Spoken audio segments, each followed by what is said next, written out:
Bom, fique agora com mais uma entrevista com os candidatos à presidência da República. A gente volta já.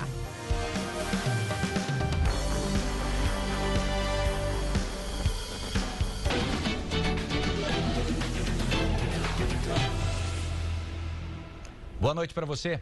Está na hora de mais um encontro com as ideias e propostas daqueles que pretendem governar o Brasil pelos próximos 4 anos. Esta é a última de uma série de entrevistas especiais com homens e mulheres que pretendem governar o Brasil. Ao meu lado, Cristina Lemos, repórter especial do Jornal da Record, em Brasília. E juntos entrevistamos hoje a candidata da Rede Sustentabilidade, Marina Silva. Candidata, nós temos 15 minutos para perguntas e respostas e ao final mais 1 minuto para suas considerações finais. Então, boa noite, obrigado pela presença. Boa noite a você, Eduardo. Boa noite, Cristina. E a todos que estão nos acompanhando. E parabéns pela oportunidade de trazer os candidatos para apresentarem suas ideias e propostas. Para quem tem só 28 segundos, isso aqui realmente é um caldeirão de chá. Eu que agradeço, em nome da Record TV.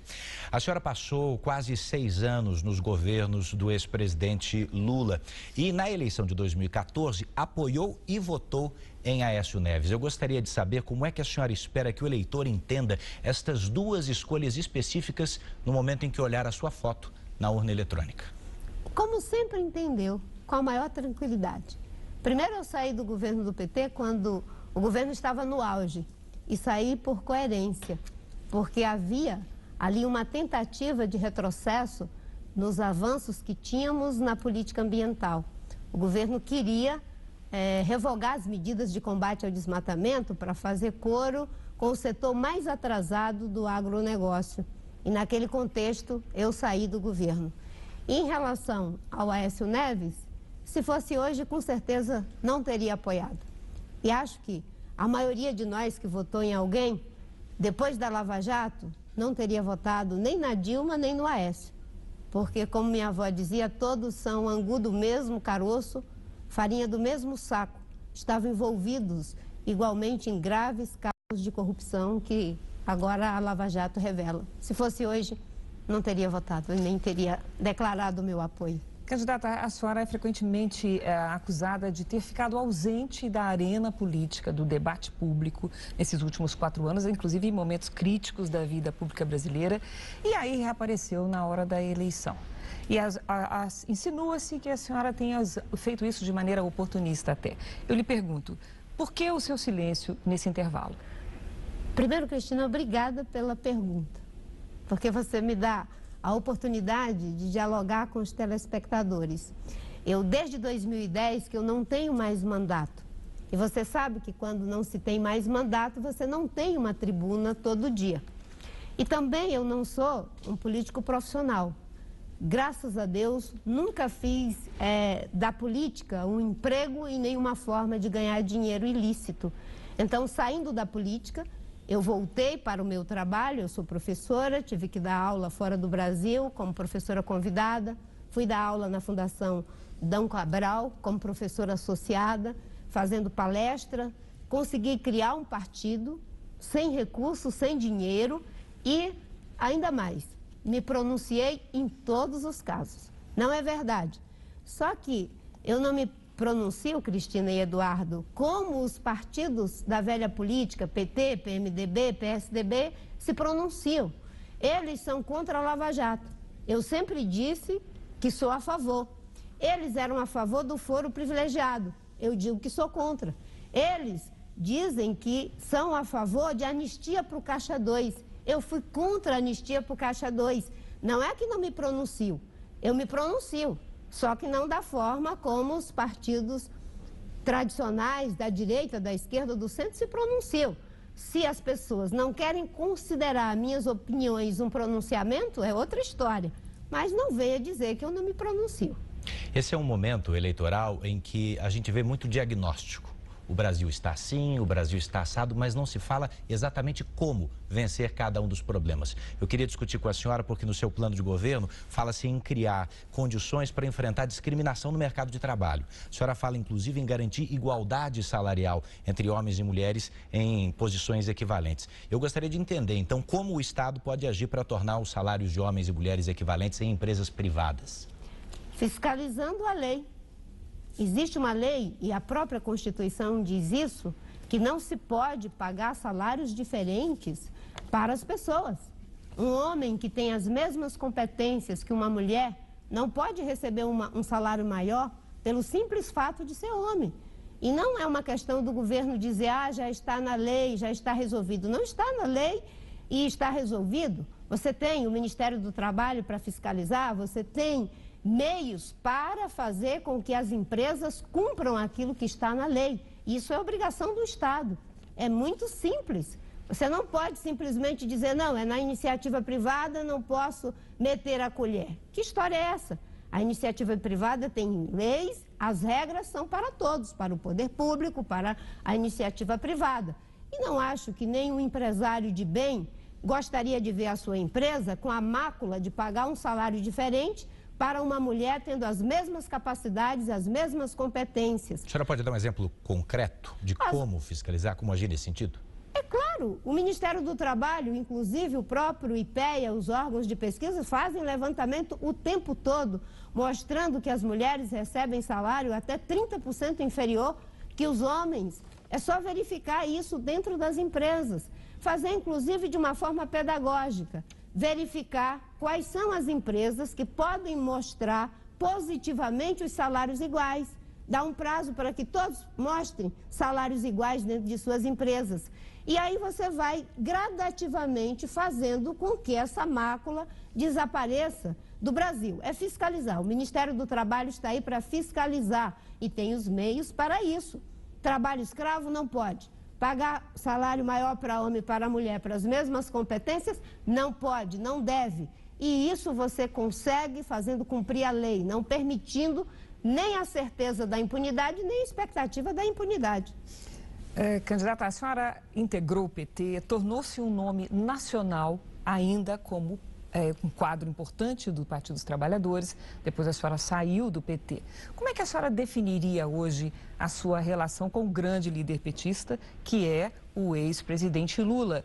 Há um debate já preliminar durante as eleições sobre o indulto, o perdão judicial que é concedido pelo presidente da República ao presidente que está preso. A senhora indultaria, a senhora daria o perdão judicial ao ex-presidente Lula? O indulto é uma prerrogativa de um ato de benevolência de um signatário da República para com alguém que ele imagina que está passando por uma situação de injustiça. Ou para corrigir um erro judicial. Ou para corrigir um erro judicial. Nesse caso, não pode ser usado como uma estratégia eleitoral. Não se pode oferecer o indulto para ganhar votos, nem para ganhar simpatias. Eu costumo dizer que a lei deve ser aplicada para todos. Não se pode ter dois pesos e duas medidas. Será que houve erro judicial? Eu acho que houve um grave erro político, ou de conivência, ou de envolvimento direto de vários líderes do PT com graves casos de corrupção. Por quê? Ou você tem extrema incompetência, ou extrema conivência, ou envolvimento direto. A Lava Jato está mostrando o que é conivência, o que é envolvimento direto e o que é incompetência. E é por isso que a melhor forma é a gente nem ficar celebrando isso. Eu não fico feliz com isso, Cristina, não é? De ver pessoas que poderiam estar ajudando no processo político estarem sendo impedidas, como é o caso do próprio ex-presidente Lula, o Aécio Neves e tantos outros, por envolvimento em graves casos de corrupção. Eu queria, mesmo divergindo, que essas pessoas não tivessem praticado esse tipo de erro. Mas, uma vez praticando, cada um deve pagar pelos seus erros. Agora, eu tenho uma diferença. Eu não trato justiça como vingança. Eu trato justiça como reparação. Aliás, eu gosto muito de uma frase do Shakespeare, que ele diz que o contrário de injustiça não é justiça. O contrário de injustiça é amor. Porque toda justiça que não se faz por amor não é justiça, é vingança. Eu vejo a justiça como uma oportunidade de reparação. E é por isso que eu digo que o PT, o PMDB, o DEM, o PSDB, deveriam ter umas férias. 4 anos para repensar tudo o que fizeram contra eles próprios, contra o povo brasileiro. Esse país era o país do pleno emprego. Hoje temos 14 milhões de desempregados. temos 13 milhões de desempregados, 4 milhões de desalentados e uma grande quantidade de pessoas vivendo no subemprego. E isso foi por erros políticos. O Brasil não teve uma catástrofe, um maremoto, uma guerra. Foi erro político. E é por isso que a sociedade brasileira deve corrigir politicamente. Nós já tivemos a Operação Lava Jato, agora nós precisamos da Operação Lava Voto, para que o Brasil volte a entrar nos trilhos, ser um país justo, que é bom para todos, com igualdade de oportunidade. Candidata, um assunto espinhoso que sempre volta à baila, eu gostaria de ouvir a sua opinião. Duas perguntas. A senhora é contra o aborto porque é evangélica? E, nesse caso, não é misturar um dogma, uma crença religiosa na maneira de gerir, de administrar o Estado? Onde é que fica o Estado laico nesse quesito? Eu sou contra o aborto por convicção filosófica, por convicção política e religiosa. E tem muita gente que é contra, mesmo não crendo, porque são pessoas que defendem a vida por princípios éticos, por princípios filosóficos. Agora, o aborto não pode ser advogado, em hipótese nenhuma, como um método contraceptivo. O que nós temos que trabalhar é naquilo que nos une. O que nós queremos? Que nenhuma mulher tenha que fazer aborto, que as mulheres tenham acesso ao planejamento familiar, que as mulheres tenham acesso à informação, que nenhuma adolescente ou uma jovem tenha uma gravidez indesejada. Nesse ponto, todos vamos trabalhar conjuntamente. Agora, já existem as formas legais para o aborto, quando a criança vai nascer sem cérebro, ou quando tem risco para a saúde da mãe, ou no caso de um estupro. A senhora desejaria avançar, então? Eu não. Não quero avançar, como eu disse, eu sou contra o aborto. E não acho que 513 deputados devem substituir 200 milhões de brasileiros. Esse é um tema muito polêmico. Então a senhora levaria a plebiscito? Se for para ampliar para além disso, eu defendo que não seja apenas o Congresso. O presidente da República não é ele que chama o plebiscito, quem faz isso é o Congresso. Não é o presidente que aprova as leis que mudam a Constituição, quem faz isso é o Congresso. Agora, se alguém quiser ir além do que já existe, que não seja apenas os 500 deputados e os 81 senadores. Eles são eleitos para representar o povo, não é para substituir. Nas democracias evoluídas, isso é decidido por plebiscito. E as pessoas que estão nos acompanhando agora têm a oportunidade de entender melhor a minha posição e eu agradeço a você pela pergunta. Eu reitero, sou contra e não acho que, se for para tomar uma decisão além do que já existe, que deva ser feito apenas pelos 513 deputados, que a sociedade inteira seja ouvida. Candidata, permita uma pergunta sobre uma área de especialidade sua, que é meio ambiente. A senhora foi ministra desse setor. Eu lhe pergunto, a senhora é vista com bastante desconfiança por um setor importante entre o setor produtivo, que é o agronegócio, responsável pela nossa balança comercial em grande medida. Eu lhe pergunto, como é possível preservar o meio ambiente e produzir alimentos em larga escala? Nós temos aí metade do cerrado destruído pela monocultura da soja, que é importantíssima para exportação para a China, por exemplo, e pesa na nossa balança comercial. É possível combinar as duas coisas? É possível combinar as duas coisas, perfeitamente possível. E a pergunta que a gente deve fazer é como não combinar as duas coisas. Isso é que é impossível. O Brasil só é uma potência agrícola porque é uma potência em recursos hídricos. E só é uma potência hídrica com muita chuva, muita água, que é fundamental para a agricultura, porque temos muitas florestas. No caso, a floresta amazônica, que é que produz as chuvas do sul, do sudeste e do centro-oeste. Destruir a Amazônia é acabar com o regime de chuva da região mais importante do agronegócio do Brasil. Então, e o agronegócio, Cristina, não é algo homogêneo, né? Existe muita gente do agronegócio que está fazendo o dever de casa, que quer certificar a sua produção. Agora mesmo, eu estive numa fazenda, aqui no estado de Goiás, de uma dentista, uma mulher corajosa, que mudou completamente o seu sistema de produção. Antes ela tinha uma propriedade improdutiva, a Marise, que produzia 60 sacas de milho por hectare. Ela introduziu as práticas inovadoras da Embrapa, de plantio direto, de agricultura pecuária, de agricultura floresta, e ela aumentou de 60 sacas para 200 sacas. Olha como é bom você juntar economia e ecologia, agricultura e proteção de florestas. Então, o agronegócio, que tem visão estratégica, que é moderno, que está integrado às cadeias produtivas globais, não tem medo de Marina Silva presidente. Pelo contrário, eles ficam muito contentes de saber que tem alguém que entende como é que se faz da forma correta. Candidata, menos de um minuto para terminar. Contas no vermelho. Onde cortar gastos? A senhora faria privatizações? Primeiro, acabar com a corrupção. Não pode ter dinheiro sendo drenado pela corrupção como tivemos até agora.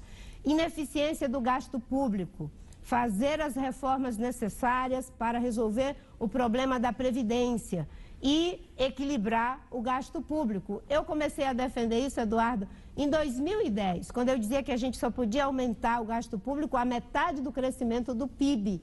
E, obviamente, que nós vamos fazer o país voltar a crescer para ter investimento, gerar emprego na construção civil, no turismo, na infraestrutura, ajudar as pessoas a ter acesso a serviços de qualidade, na saúde, na educação. Eu quero ser presidente do Brasil para que a gente tenha um país próspero, bom de viver.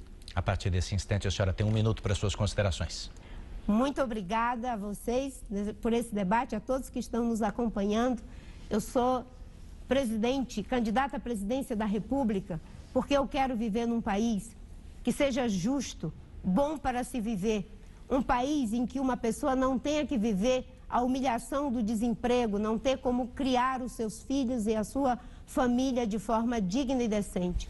Um país onde uma mulher não tenha que ganhar salário diferente, mesmo tendo a mesma competência. Um país onde a nossa juventude não perca a sua vida em função da violência e por falta de oportunidade. Um país onde todas as crianças estejam na escola, onde os jovens cheguem aos 19 anos com um diploma de 2º grau, sabendo ler e interpretar um texto. Um país que seja economicamente próspero, socialmente justo, politicamente democrático e ambientalmente sustentável. Esse é o meu ideal de país e eu peço a você que nos ajude a concretizar esse ideal. Mais uma vez, muito obrigado pela entrevista. Eu quero lembrar a você aí do outro lado que se quiser rever ou então compartilhar esse momento na íntegra, basta ir lá no Play Plus, a nova plataforma do Grupo Record. Você vai ficar agora com as notícias da sua cidade. Boa noite e até mais.